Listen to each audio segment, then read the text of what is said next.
Kamusta? Welcome sa Teatro Recap. Ngayon tatalakayin natin ang isang pelikulang pinamagatang ay Frankenstein. Noong 1775, isang siyentipiko na nagngangalang Victor Frankenstein ang lumikha ng isang nilalang gamit ang kuryente at mga bahagi ng katawan ng tao. Ngunit sa sandaling ito ay nabuhay, nasindak si Victor sa kanyang nilikha. Binalot niya ito ng makapal na tela at itinapon sa ilog.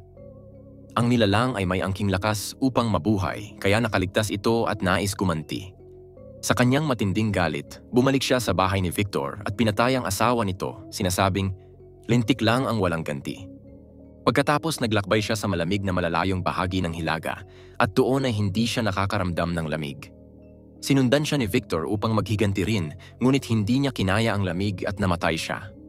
Bagamat galit sa kanya, nagpa siya ang nilalang na bigyan si Victor ng disenteng libing sa isang sementeryo. Habang inihahanda niya ang libingan, nakarinig siya ng kakaibang tunog.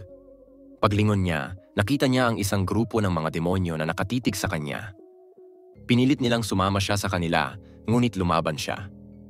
Matapos ang matinding sagupaan, binalibag siya sa isang sepulkro, kung saan isang demonyo ang pumigil sa kanya sa pamamagitan ng paghawak sa kanyang leeg.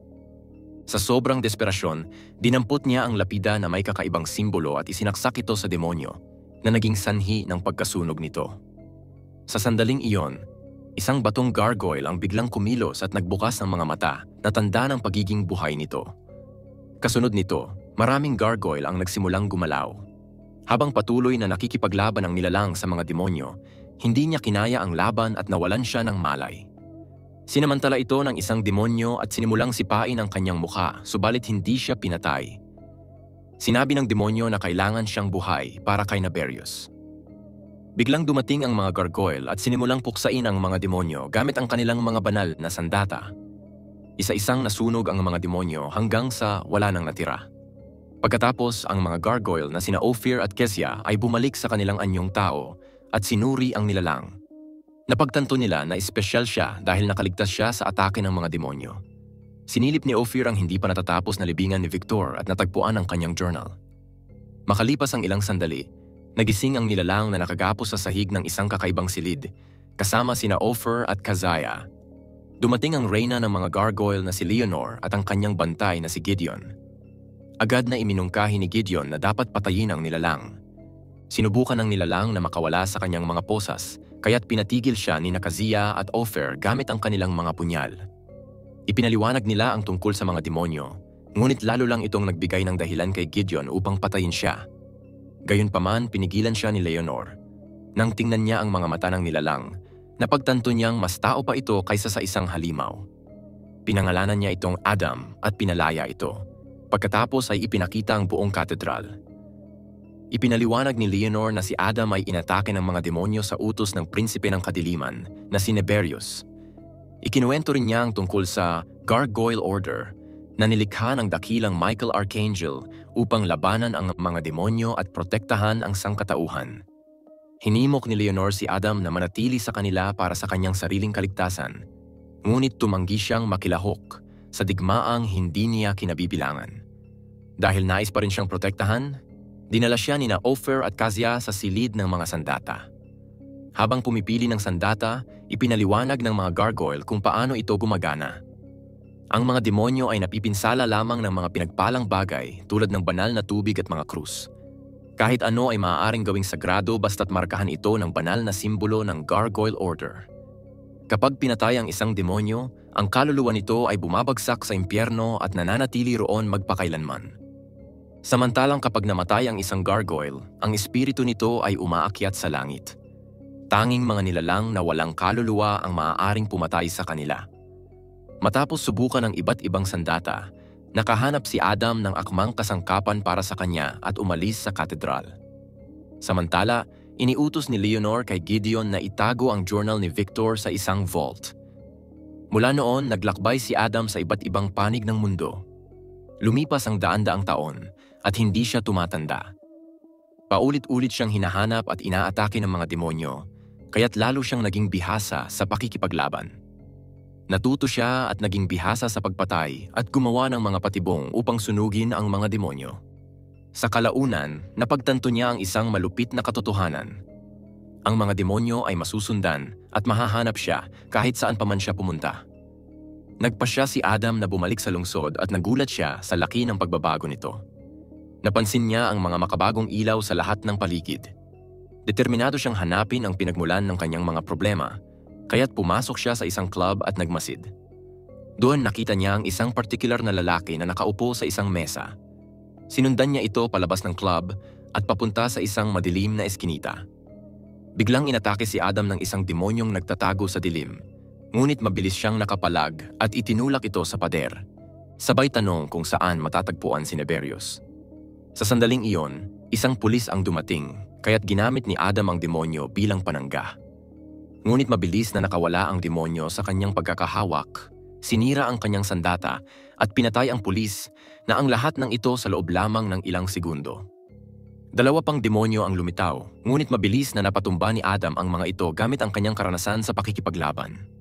Samantala, ang unang demonyo ay nagtangkang tumakas, kaya agad niya itong hinabol paakyat sa isang pader.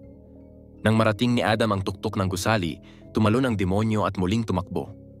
Nais ni Adam na ipagpatuloy ang paghabol, ngunit biglang dumating ang isang gargoyle at tinagit siya palayo. Samantala, sa isang misteryosong laboratorio, ang mga scientists na sina Tara at Carl ay nagsasagawa ng isang espesyal na eksperimento. Isang patay na daga ang nakaukyabit sa isang makina. Nang i-activate nila ito, nagsimulang mangisay ang daga at bumilis ang tibok ng puso hanggang sa puntong magka-heart attack ito. Kalaunan, namatay ang makina dahil naabot nito ang limitasyon. Ngunit ikinatuwa ni Carl dahil kahit paano'y nagkaroon ng pagtibok ang patay na daga sa loob ng ilang segundo. Lahat ng ito ay pinapanood ni Neberius mismo. Sa sandaling iyon, dumating ang demonyong nakalaban ni Adam at nag-ulat ng pangyayaring may halong pagyayabang. Nakita ni Neberius ang kanyang kasinungalingan at agad itong pinarusahan. Sa labas, isang demonyo ang nagmamasid habang dinadala ng gargoyle si Adam patungo sa katedral. Dumaan sila sa isang bintana at nang bumalik sa kanyang anyong tao, isiniwalat ng gargoyle na siya ay si Ofer. Maraming iba pang gargoyle ang lumabas mula sa anino at kinapos si Adam sa kanyang mga braso at binti. Itinaas siya sa ere kung saan inilagay ni Gideon ang isang lock sa kanyang leeg. Kalaunan, nakaupo si Adam sa isang upuan nakatali nang dumating si Leonor upang ipaalala sa kanya na ang kanilang digmaan ay dapat labanan sa dilim. Sinabi ni Gideon na namatay ang isang pulis dahil sa kawalan ng ingat ni Adam, kaya't pareho silang nagkasundo ni Leonor na pinakamabuti na ikulong si Adam. Galit na galit si Adam at sinabing hindi nalalayo si Leonor kay Neberius, kaya sandaling nagbago ang kanyang mukha at nagmukhang gargoyle. Samantala, iniutos ni Neberius sa kanyang mga demonyo na dalhin si Adam ng buhay. Sa buong lungsod, nagsimulang magtakbuhan ang hukbo ng mga demonyo patungo sa katedral. Mula sa kanilang mataas na kinatatayuan, pinagmamasdan sila ng mga gargoyle. Nang makalapit na ang mga demonyo, biglang lumusob ang mga gargoyle. Nagsimula ang isang matinding labanan. Isa-isang pinatay ng mga gargoyle ang mga demonyo na nagliyab at nasunog ng walang awa. Ngunit lumalabas na ito ay isang distraksyon lamang. Sa itaas ng mga matataas na gusali, nagtatago si Zuriel kasama ang libu-libong halimaw. Mabilis silang sumugod patungo sa katedral. Di nagtagal, nagsimulang mapalibutan at mapatay ang mga gargoyle. Sa bawat isa sa kanila na namamatay, isang asul na liwanag ang umaangat patungo sa langit. Inutusan ni Gideon sina Ofer at Kazia na tiyakin ang seguridad ni Adam. Samantala, bumuo siya ng isang battle axe mula sa 3 magkaibang sandata upang labanan ang mga demonyong papasok sa katedral. Sa loob, walang awang sinalakay ng hukbo ng demonyo ang gusali. Ngunit sina Gideon at 2 pang gargoyle ang lumaban ng may pambihirang husay. Pinagpapatay ang mga demonyo isa-isa. Pinagsisipa ni Gideon ang isang grupo ng mga demonyo palabas ng bintana upang paghiwalayin ang hukbo bago siya tumalon kasabay nila at nagbago sa kanyang gargoyle form. Samantala, binabantayan nina Ofer at Kazia si Adam, ngunit iginiit niyang dapat siyang lumaban kung gusto nilang manalo. Sa huli, napilitang pakawalan siya ni Ofer at binigyan ng sandata. Eksaktong sa sandaling iyon, nagsimulang hampasin ng mga demonyo ang pinto. Alam nilang hindi ito magtatagal bago bumigay. Kaya't bago pa ito mabasag, sinira ni Adam ang pinto at ginamit ito bilang panangga habang sumugod siya sa hukbo ng mga demonyo. Sina Ofer at Kazia ay nasa likuran niya, pinapatay ang mga demonyo hindi niya tinamaan. Sa kasamaang palad, tinamaan si Kazia mula sa likod at naparalisa siya sa sakit. Habang nakahandusay siya, nakita niyang si Ofer ay napatay na rin. At nang pagtunog ng kampana sa hating gabi, nakatayo si Gideon sa tuktok ng katedral, tinitingnan ang digmaan. Nakita niya kung paano pinaslang ang kanyang mga kasamahan, kaya't napasigaw siya sa galit bago lumipad pababa, pinagpapatay niya ang sinumang demonyong humaharang sa kanyang daraanan. Sa kalaunan, nagsimulang tumakas ang mga demonyo, kaya't hinabol sila ng natitirang mga gargoyle na puno ng galit. Sa loob ng katedral, tiningnan ni Adam ang sugat ni Kazia, ngunit ayaw nitong magpagamot. Mahal niya si Ofer, ngunit hindi sila maaaring magkaroon ng relasyon dahil sa mga patakaran ng Gargoyle Order. Gayunpaman, hindi na ito magiging hadlang sa langit. Pinanood ni Adam kung paano lumutang si Kazia paitaas at muling nagkita sila ni Ofer sa kabilang buhay. Pagkatapos, sinubukan ni Adam na kumuha ng impormasyon mula sa isang demonyong naiwan sa labanan. Habang inutusan naman ni Leonor ang kanyang mga bantay na tulungan ang iba pang sugatan. Bigla na lang na may isang demonyo ang bumagsak sa bintana, inatake si Leonor at dinukot siya. Samantala, nalaman ni Adam na ang buong labanan ay isang distraksyon lamang upang maalis si Gideon at ang mga bantay sa tabi ni Leonor.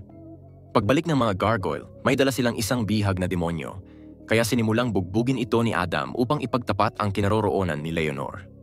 Sa una, ayaw magsalita ng demonyo, kaya't nagbanta si Adam na ilulubog siya sa banal na tubig. Nagsimula nang umusok ang balat ng demonyo. At sa tindi ng takot, ibinunyag nito na gusto ni Zuriel na dalhin ni Gideon si Adam upang ipagpalit siya kay Leonor. Agad na pinatay ni Adam ang demonyo gamit ang banal na tubig. Pagkatapos ay umalis ng katedral. Nang bumalik si Gideon at malaman ang nangyari, mabilis siyang tumakbo patungo sa vault. Hindi pinapansin ang babala ng ibang gargoyle na ipinagbabawal ang pagkuha ng anumang bagay mula roon. Kinuha niya ang journal ni Victor Frankenstein at humingi ng kapatawaran sa Diyos. Ilang sandali pa, dumating si Gideon sa gusali kung saan nakakulong si Leonor. Naroon din si Adam, ngunit nagtago siya sa mga anino sa halip na magpakita.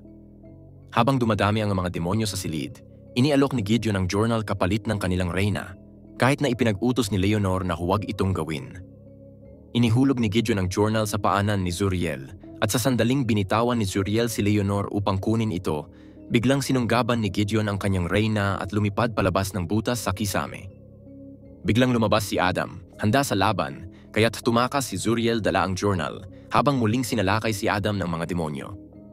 Ngunit madali lamang ang labanang ito para sa kanya kaya pinatay niya silang lahat sa loob lamang ng ilang minuto bago muling hinabol si Zuriel.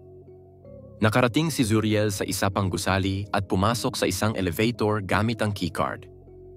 Agad namang pumatay si Adam ng isang demonyong malapit, kinuha ang kanyang keycard at ipinagpatuloy ang habulan.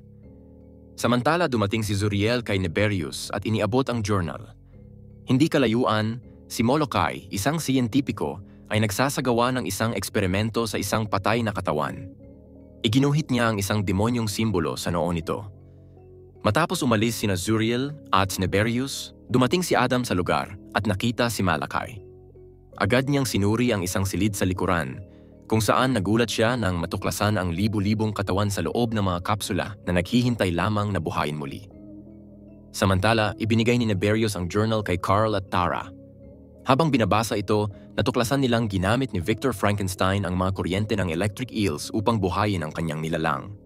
Dahil sa enerhiyang dumadaloy sa katawan ni Adam, magiging napakahirap siyang patayin. Patuloy na gumagala si Adam sa gusali at sa kalaunan ay natagpuan niya ang observation room.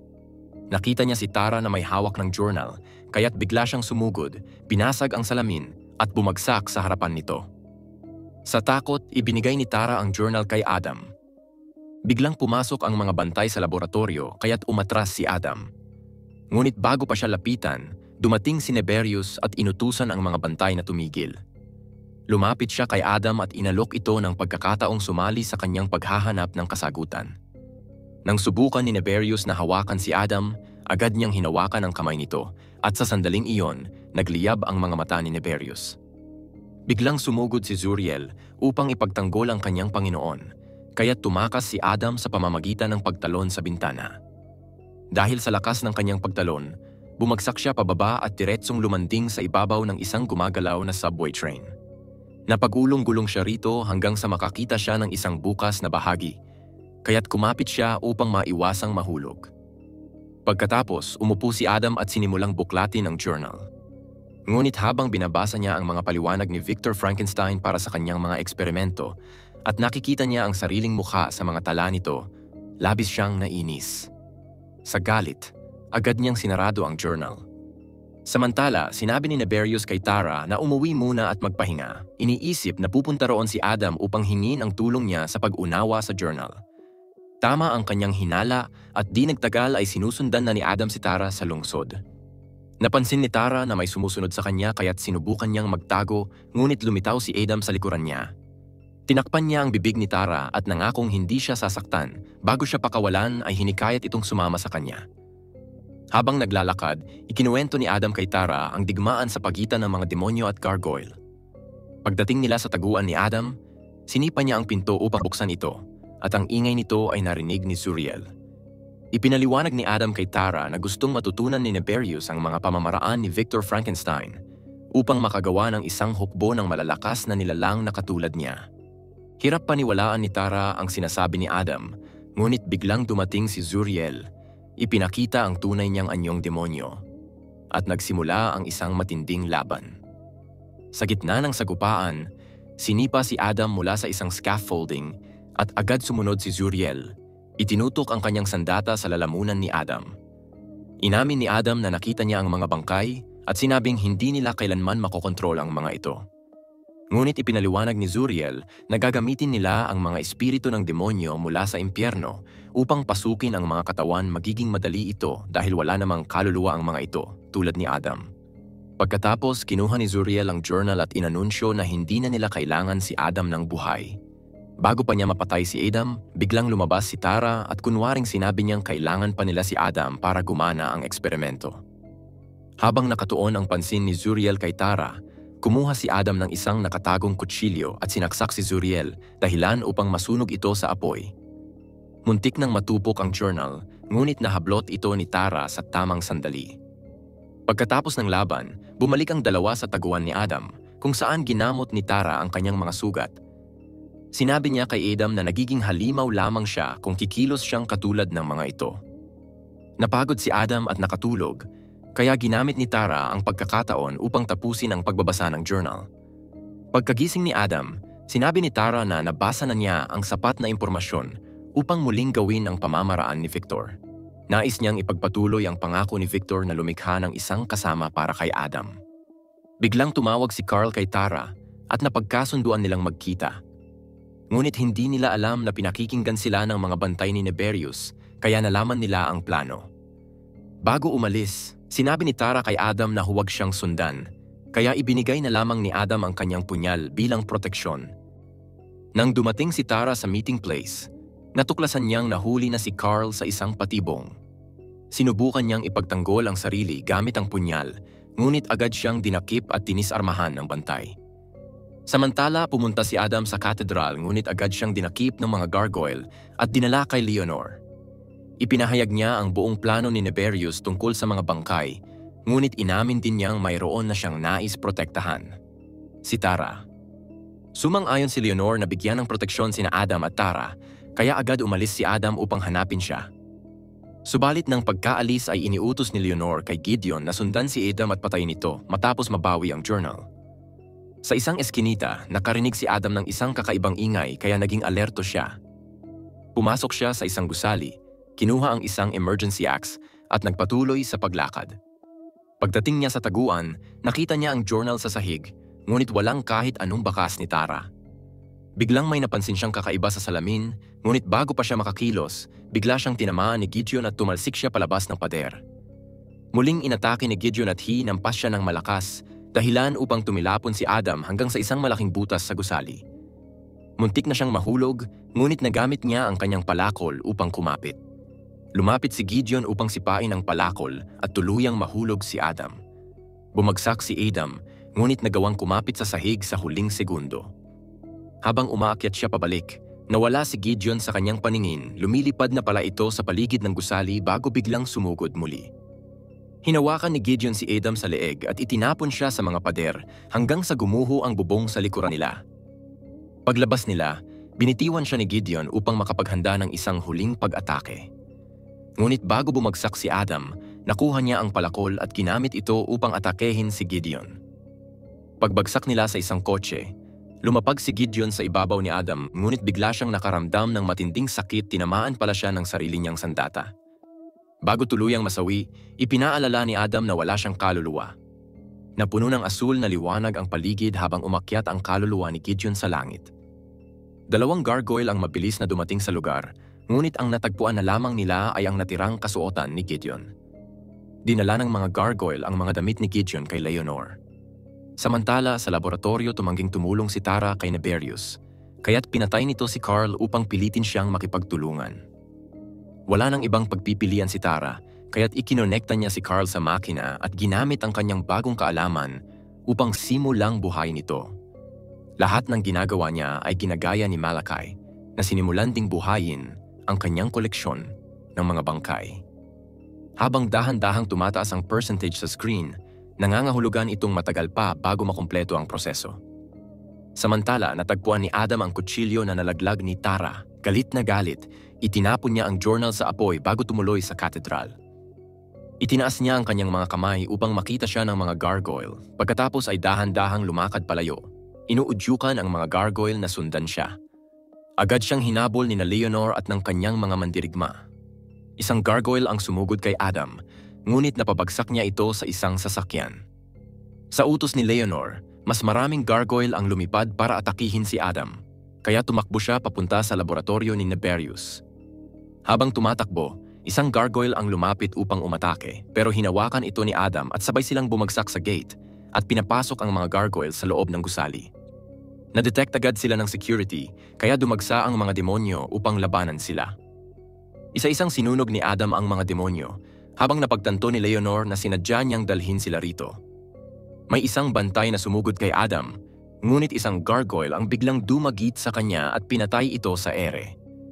Nagsimulang makipaglaban ang iba pang mga gargoyle, walang awa nilang nilipol ang mga demonyo, kaya't naging ganap na madugo ang labanan.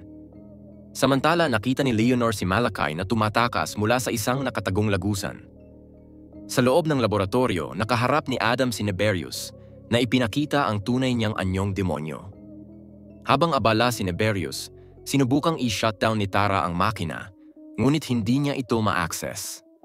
Napansin ito ni Neberius kaya hinawakan niya si Tara sa batok at binalibag siya patungo sa makinang puno ng kuryente. Agad namang siyang sinalo ni Adam, pero dahil dito, tumama ang katawan niya sa makina at na-electrocute siya. Matapos ang ilang segundong matinding paghihirap, bumagsak si Adam sa sahig. Samantala, nakapasok si Leonor at ang ilang gargoyle sa laboratorio ni Malachi kung saan nakita nila ang mga bangkay sa screen. Ipinapakita na nasa 40% na ang reanimation process. Sa parehong oras, hinawakan ni Neberius si Adam at sinabi nitong alam niyang gusto niyang magkaroon ng kaluluwa. Gumuhit siya ng isang demonyong simbolo sa noo ni Adam at sinimulang tumawag ng mga espiritu mula sa impyerno. Sa nakatagong laboratorio, umabot na sa 72% ang proseso at nagsimulang pumasok ang mga espiritu ng demonyo sa mga katawan na biglang nagsisigawan sa sakit. Inutusan ni Leonor ang kanyang mga mandirigma na wasakin ang lahat, kaya sinira nila ang istruktura at winasak ang mga katawan. Isang espiritu ang nakapasok sa isang katawan na umabot sa 100% at ang sigaw nito ay napalitan ng isang demonyo. Gayunpaman, pinatay ito agad ni Leonor. Isang espiritu ng demonyo ang umiwas sa lahat ng katawan at lumipad pataas patungo kay Adam. Napasigaw siya ng balutin ito ng espiritu at inihulog siya ni Neberius, sinasabing tuluyan na siyang magiging isang demonyo. Ngunit tumayo si Adam at pinunasan ng simbolo sa kanyang noo, hindi na apektuhan ng pagsasanib ng demonyo. Ibig sabihin, may kaluluwa si Adam. Kumuha si Adam ng matalim na bagay at gumuhit ng sagradong marka ng gargoyle sa dibdib ni Neberius, dahilan upang sumabog ito sa apoy. Ang pagsabog na ito ay nagpaguho sa buong gusali, kaya lumipad palayo ang mga gargoyle. Samantala, hinabol ni Adam si Tara bago siya mahulog. Sa gitna ng sunog, bumagsak ang espiritu ni Neberius bilang isang nagliliyab na fireball, ngunit sinugod ito ni Leonor. Sa labas, pinanood ng mga gargoyle habang lumulubog ang buong gusali sa lupa. Isa sa kanila ang lumipad pababa upang silipin ito at nakita niyang ang fireball ng espiritu ni Neberius ay bumabalik na papunta sa impyerno. Sa sandaling iyon, lumipad palabas si Leonor, dala sina Adam at Tara habang sumunod ang kanyang mga mandirigma. Pagbalik nila sa katedral, sinabi ni Leonor kay Adam na natagpuan na niya ang kanyang mas mataas na layunin. Matapos nito, napagpasyahan ni Adam na ipaglaban ang sangkatauhan at tinanggap ang pangalan ng kanyang ama, Frankenstein. Huwag kalimutang mag-subscribe at i-on ang notifications upang mapanood ang mas marami pang mga video na tulad nito. Salamat sa panonood.